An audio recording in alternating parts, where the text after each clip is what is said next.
the soldier is ours and is called Corporal Muhumuza Richard, who was on deployment at Pastor Bugingo's place. So far, the body is in Mulago Hospital. We are waiting a post-mortem report. Once that is done, then UPDF will... Actually, there are preparations for his burial, but the exact date for burial and the other things are not yet ready because we are waiting for that report from Mulago. So we are saddened by this loss. Kyokka newankubadde SFC etegeezezza nti ono abadde mujaasi waabwe y'omusumba Rosias Bugingo mu katambi kafulumiza olwaleero agambye nti omugenzi abadde mukadde wa kkanisa gy'asumba.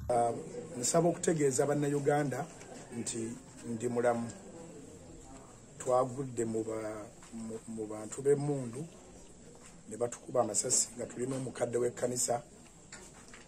Omukadde w'ekkanisa teyalutonze wadde mu ddakiika ezazzeeko nasobodde okufunamu olungubanguba n'envuga emmotoka ne tugenda e Mulago, nange gye nafunidde treatment. Nsaasira ab'ennyumba. Omukadde w'ekkanisa mwazaalibwa wadde twafuuka baluganda kuba mu Kristo tubeera baluganda, era tukola ku nteekateeka ez'okuziika kugenda kubeera kwa Lwakutaano.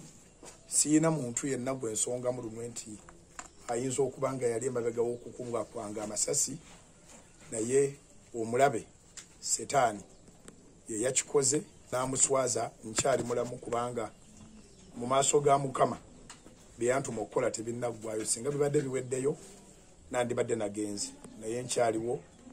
So tusaba abalina emitima bwe gityo kubanga mu Uganda sinze gubasoose okusindirira amasasi. Ategeeza Kyabasa nti balinza lipoota eneeva mu ddwaliro e Mulago olwo balabe enteekateeka ez'okumuziika bwe zinaaba. Ono agambye nti UPDF yakutwala obuvunaanyizibwa bwonna obw'okwerekera omugenzi ng'etteeka lyabwe mu UPDF bwe ligamba, era asaasidde famire y'omugenzi Muhumuza, UPDF n'eggwanga